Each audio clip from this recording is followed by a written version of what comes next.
نحمدہ ونصلی علی رسولہ الکریم اما بعد۔ معزز ناظرین، السلام علیکم ورحمۃ اللہ وبرکاتہ۔ آج ہمارا موضوع جمعہ کے دن نماز جمعہ سے پہلے سنتیں اگر ادا نہ کی جائیں، صرف اور صرف جمعہ کے 2 فرض ادا کر لیے جائیں تو جمعہ ادا ہوگا یا ادا نہیں ہوگا۔ نمبر 2، اگر کسی آدمی نے نماز جمعہ سے پہلے سنتیں نہ پڑھی ہوں، بعد کی سنتیں ادا نہ کی ہوں، تو کیا اس پہ گناہ ہوگا یا گناہ نہیں ہوگا؟ نمبر 3، سنت کا حکم کیا ہے؟ یہ جو پہلی سنتیں ہیں ان کا حکم کیا ہے؟ بعد کی سنتیں ہیں ان کا حکم کیا ہے؟ ان کی ادائیگی لازم ہے یا ادائیگی لازم نہیں ہے؟ جی معزز ناظرین، یہ وہ سوالات ہیں جن کا جاننا ہر نمازی، ہر مسلمان عاقل بالغ کے لیے لازم اور ضروری ہے۔ سب سے پہلی بات یہ ہے، جمعہ کے دن نماز جمعہ سے پہلے 4 سنتیں ادا کرنا یہ سنت مؤکدہ ہے۔ بعد کی 4 سنتیں اور 2 سنتیں ان کا ادا کرنا ضروری ہے، یہ سنت مؤکدہ ہے۔ سنت مؤکدہ کا مطلب یہ ہے جس کی ادائیگی لازم اور ضروری ہے، فرض نہیں ہے، بلکہ یہ سنت ہے، اور یہ ایسی سنت ہے جس کی ادائیگی ضروری ہے، اور ان کا ترک کرنا گناہ سے خالی نہیں۔ ترک کرنا گناہ ہے، ادا کرنا ضروری ہے۔ نمبر 2، اگر کسی آدمی نے پہلی 4 سنتیں ادا نہیں کی اور بعد کی سنتیں ادا نہیں کی، نہ 4 بعد کی ادا کی ہے اور نہ 2 سنتیں ادا کی ہیں، صرف اور صرف 2 رکعت نماز جمعہ فرض ادا کر لیے، تو جمعہ ذمے سے ساقط ہو گیا، جمعہ ادا ہو گیا۔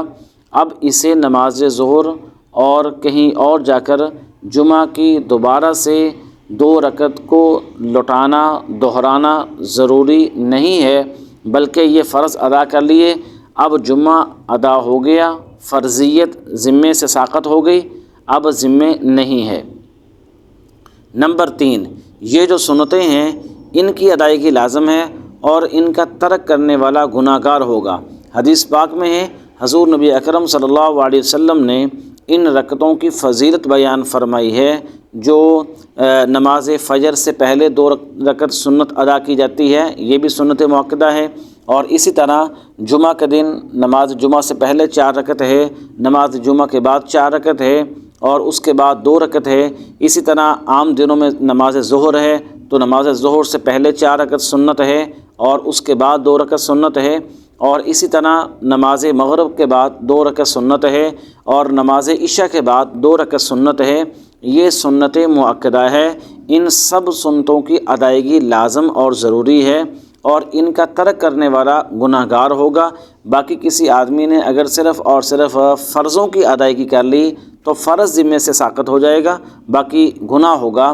اور حدیث پاک میں ہے، اللہ کے نبی صلی اللہ علیہ وسلم نے فرمایا کہ کل قیامت کے دن جو اعمال نامہ کو تولا جائے گا اور حساب کتاب ہوگا، تو فرضوں میں اگر کمی ہو گئی تو نفلوں کے ذریعے سے اس کی ادائیگی کو اور فرضوں کے ذریعے سے اس کمی کو پورا کیا جائے گا۔ یہ تو فضیلت ہے نوافل کی کہ انسان کے پاس بہت سارے نوافل بھی ہونے چاہیے اور نوافل کی کثرت ہونی چاہیے۔ باقی یہ سنت ہیں، یہ سنت مؤکدہ اور ضروری ہے، اور ان کی تاکید اللہ کے نبی صلی اللہ علیہ وسلم نے فرمائی ہے، تو اس لیے اس کی عادت نہیں بنانا چاہیے۔ کبھی کوئی مجبوری ہے، کہیں سفر پہ ہے اور کہیں جلدی ہے تو ایک الگ بات ہے، باقی ان کو ہمیشہ سے ترک کر دینا اور ان سنتوں کو چھوڑ دینا اور انہیں ہلکا اور معمولی سمجھنا یہ گناہ سے خالی نہیں ہے۔ امید ہے ناظرین یہ مسائل شرعیہ آپ کو سمجھ آ گئے ہوں گے۔ اللہ ہمیں عمل کی توفیق عطا فرمائے۔ تو آپ اس چینل کو سبسکرائب کر لیں اور شیئر کیجئے۔ اللہ ہمیں عمل کی توفیق عطا فرمائے۔